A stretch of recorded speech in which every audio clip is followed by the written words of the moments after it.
ಆತ್ಮೀಯ ಸಹೋದರ ಸಹೋದರಿಯರೇ, ನಾವು ನಿಮಗಾಗಿ ಒಂದು ಸಂತೋಷದ ಸುದ್ದಿಯನ್ನು ತಂದಿದ್ದೇವೆ.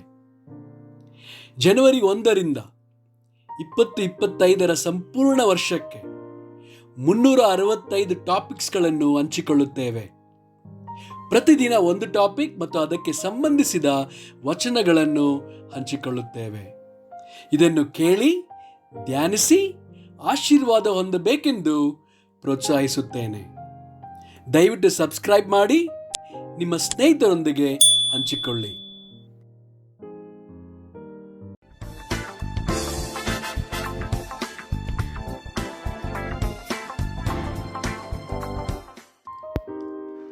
ಇಂದು ದಿನ 143 ಟಾಪಿಕ್ ಇತರರನ್ನು ಕ್ಷಮಿಸುವುದು. ಮತ್ತಾಯನು 6 ವಚನ 14ರಿಂದ 15. ನೀವು ಜನರ ತಪ್ಪುಗಳನ್ನು ಕ್ಷಮಿಸಿದರೆ ಪರಲೋಕದಲ್ಲಿರುವ ನಿಮ್ಮ ತಂದೆಯು ನಿಮ್ಮ ತಪ್ಪುಗಳನ್ನು ಕ್ಷಮಿಸುವನು.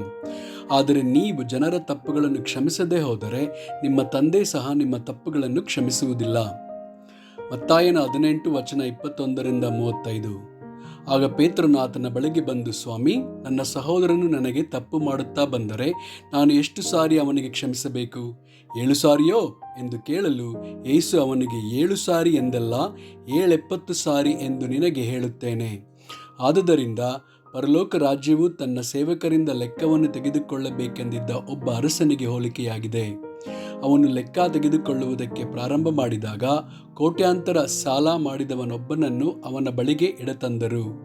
ಆ ಸಾಲ ತೀರಿಸುವುದಕ್ಕೆ ಅವನಲ್ಲಿ ಏನೂ ಇಲ್ಲದ್ದರಿಂದ ಅವನ ಒಡೆಯನು ಅವನನ್ನು, ಅವನ ಹೆಂಡತಿ ಮಕ್ಕಳನ್ನು, ಅವನ ಬದುಕೆಲ್ಲವನ್ನು ಮಾರಿ ಅದನ್ನು ತೀರಿಸಬೇಕೆಂದು ಅಪ್ಪಣೆ ಮಾಡಿದನು. ಆ ಸೇವಕನು ಅವನ ಕಾಲಿಗೆ ಬಿದ್ದು ಅವನಿಗೆ, ಒಡೆಯನೇ, ಸ್ವಲ್ಪ ತಾಳಿಕೋ, ನಿನ್ನದೆಲ್ಲ ನಾನು ಕೊಟ್ಟು ತೀರಿಸುತ್ತೇನೆಂದು ನಮಸ್ಕರಿಸಲಾಗಿ ಆ ಸೇವಕನ ಒಡೆಯನು ಕನಿಕರಪಟ್ಟು ಅವನನ್ನು ಬಿಡಿಸಿ ಆ ಸಾಲವನ್ನೆಲ್ಲ ಬಿಟ್ಟನು. ತರುವಾಯ ಆ ಸೇವಕನು ಹೊರಕ್ಕೆ ಬಂದು ತನಗೆ 100 ಹಣ ಕೊಡಬೇಕಾದ ಒಬ್ಬ ಜೊತೆ ಸೇವಕನನ್ನು ಕಂಡು ಅವನನ್ನು ಹಿಡಿದು, ಎಲಾ, ನನ್ನ ಸಾಲ ತೀರಿಸು ಎಂದು ಹೇಳಿ ಕುತ್ತಿಗೆ ಇಸುಕಿದನು. ಆಗ ಅವನ ಜೊತೆ ಸೇವಕನು ಅವನ ಕಾಲಿಗೆ ಬಿದ್ದು, ಸ್ವಲ್ಪ ತಾಳಿಕೋ, ತೀರಿಸುತ್ತೇನೆ ಎಂದು ಬೇಡಿಕೊಂಡನು. ಆದರೆ ಅವನು ಒಪ್ಪದೆ ಹೊರಟು ಹೋಗಿ ಆ ಸಾಲ ತೀರಿಸುವ ತನಕ ಅವನನ್ನು ಸೆರೆಮನೆಯಲ್ಲಿ ಹಾಕಿಸಿದನು. ಅವನ ಜೊತೆ ಸೇವಕರು ನಡೆದ ಸಂಗತಿಯನ್ನು ನೋಡಿ ಬಹಳವಾಗಿ ದುಃಖಪಟ್ಟು ಒಡೆಯನ ಬಳಿಗೆ ಬಂದು ನಡೆದದ್ದೆಲ್ಲವನ್ನು ತಿಳಿಸಿದರು. ಆಗ ಅವನ ಒಡೆಯನು ಅವನನ್ನು ಕರೆಸಿ, ಎಲ್ಲಾ ನೀಚನೇ, ನೀನು ನನ್ನನ್ನು ಬೇಡಿಕೊಂಡದ್ದರಿಂದ ಆ ಸಾಲವನ್ನೆಲ್ಲ ನಾನು ಬಿಟ್ಟೆನಲ್ಲ. ನಾನು ನಿನ್ನನ್ನು ಕರುಣಿಸಿದ ಹಾಗೆ ನೀನು ಸಹ ನಿನ್ನ ಜೊತೆ ಸೇವಕನನ್ನು ಕರುಣಿಸಬಾರದಾಗಿತ್ತೆ ಎಂದು ಹೇಳಿ ಸಿಟ್ಟು ಮಾಡಿ ತನಗೆ ಕೊಡಬೇಕಾದ ಸಾಲವನ್ನು ತೀರಿಸುವ ತನಕ ಪೀಡಿಸುವವರ ಕೈಗೆ ಒಪ್ಪಿಸಿದನು. ನಿಮ್ಮಲ್ಲಿ ಪ್ರತಿಯೊಬ್ಬನು ತನ್ನ ಸಹೋದರನಿಗೆ ಮನಃಪೂರ್ವಕವಾಗಿ ಕ್ಷಮಿಸದೇ ಹೋದರೆ ಪರಲೋಕದಲ್ಲಿರುವ ನನ್ನ ತಂದೆಯು ನಿಮಗೆ ಹಾಗೆಯೇ ಮಾಡುವನು ಅಂದನು. ಲೂಕನು 17 ವಚನ 3ರಿಂದ 4. ನಿಮ್ಮ ವಿಷಯದಲ್ಲಿ ಎಚ್ಚರಿಕೆಯಾಗಿರಿ. ನಿನ್ನ ಸಹೋದರನು ತಪ್ಪು ಮಾಡಿದರೆ ಅವನನ್ನು ಗದರಿಸು. ಅವನು ಪಶ್ಚಾತ್ತಾಪ ಪಟ್ಟರೆ ಅವನ ತಪ್ಪನ್ನು ಕ್ಷಮಿಸಿಬಿಡು. ಅವನು ದಿನಕ್ಕೆ 7 ಸಾರಿ ನಿನಗೆ ತಪ್ಪು ಮಾಡಿ 7 ಸಾರಿಯೂ ನಿನ್ನ ಕಡೆಗೆ ತಿರುಗಿಕೊಂಡು ನನಗೆ ಪಶ್ಚಾತ್ತಾಪವಾಯಿತು ಎಂದು ಹೇಳಿದರೆ ಅವನಿಗೆ ಕ್ಷಮಿಸು ಎಂದು ಹೇಳಿದನು. ಎಫೆಸದವರಿಗೆ 4 ವಚನ 31ರಿಂದ 32.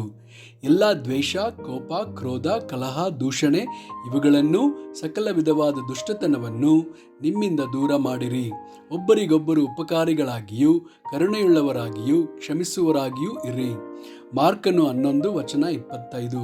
ಇದಲ್ಲದೆ ನೀವು ನಿಂತುಕೊಂಡು ಪ್ರಾರ್ಥನೆ ಮಾಡುವಾಗೆಲ್ಲ ಯಾರ ಮೇಲೆ ಏನಾದರೂ ವಿರೋಧವಿದ್ದರೆ ಅದನ್ನು ಅವನಿಗೆ ಕ್ಷಮಿಸಿರಿ. ಕ್ಷಮಿಸಿದರೆ ಪರಲೋಕದಲ್ಲಿರುವ ನಿಮ್ಮ ತಂದೆಯೂ ಸಹ ನಿಮ್ಮ ತಪ್ಪುಗಳನ್ನು ನಿಮಗೆ ಕ್ಷಮಿಸಿಬಿಡುವನು ಅಂದನು. 1 ಕೊರಿಂಥದವರಿಗೆ 13 ವಚನ 4ರಿಂದ 5. ಪ್ರೀತಿ ಬಹು ತಾಳ್ಮೆಯುಳ್ಳದ್ದು, ಪ್ರೀತಿ ದಯೆ ತೋರಿಸುವುದು, ಪ್ರೀತಿಯು ಹೊಟ್ಟೆ ಕಿಚ್ಚುಪಡುವುದಿಲ್ಲ, ಹೊಗಳಿಕೊಳ್ಳುವುದಿಲ್ಲ, ಹುಬ್ಬಿಕೊಳ್ಳುವುದಿಲ್ಲ, ಮರ್ಯಾದೆಗೆಟ್ಟು ನಡೆಯುವುದಿಲ್ಲ, ಸ್ವಪ್ರಯೋಜನವನ್ನು ಚಿಂತಿಸುವುದಿಲ್ಲ, ಸಿಟ್ಟುಗೊಳ್ಳುವುದಿಲ್ಲ, ಅಪಕಾರವನ್ನು ಮನಸ್ಸಿನಲ್ಲಿ ಇಟ್ಟುಕೊಳ್ಳುವುದಿಲ್ಲ. 1 ಪೇತ್ರನು 4 ವಚನ 8. ಮೊಟ್ಟಮೊದಲು ನಿಮ್ಮೊಳಗೆ ಯಥಾರ್ಥವಾದ ಪ್ರೀತಿ ಇರಲಿ. ಪ್ರೀತಿಯು ಬಹು ಪಾಪಗಳನ್ನು ಮುಚ್ಚುತ್ತದೆ. ಆದಿಕಾಂಡ 45 ವಚನ 6ರಿಂದ 8. ದೇಶಕ್ಕೆ ಬರಬಂದು 2 ವರ್ಷವಾಗಿದೆಯಷ್ಟೇ. ಇನ್ನು 5 ವರ್ಷಗಳ ಪರ್ಯಂತರ ಬಿತ್ತುವುದಕ್ಕಾಗಲಿ ಕೊಯ್ಯುವುದಕ್ಕಾಗಲಿ ಅವಕಾಶವಿಲ್ಲ. ನಿಮ್ಮ ಜನವು ಭೂಮಿಯ ಮೇಲೆ ಉಳಿಯುವಂತೆಯೂ ನೀವು ಈ ವಿಪತ್ತಿಗೆ ಸಿಕ್ಕದೆ ಬಹುಜನವಾಗುವಂತೆಯೂ ದೇವರು ನನ್ನನ್ನು ನಿಮ್ಮ ಮುಂದೆ ಕಳುಹಿಸಿದನು. ದೇವರೇ ನನ್ನನ್ನು ಇಲ್ಲಿಗೆ ಕಳುಹಿಸಿದನಲ್ಲದೆ ನೀವು ಕಳುಹಿಸಲಿಲ್ಲ. ಆತನು ನನ್ನನ್ನು ಫರೋಹನ ಮಂತ್ರಿಯನ್ನಾಗಿಯೂ ಫರೋಹನ ಅರಮನೆಯಲ್ಲಿ ಅಧಿಪತಿಯನ್ನಾಗಿಯೂ ಐಗುಪ್ತ ದೇಶಕ್ಕೆ ಸರ್ವಾಧಿಕಾರಿಯನ್ನಾಗಿಯೂ ಮಾಡಿದ್ದಾನೆ. ಆಮೆನ್.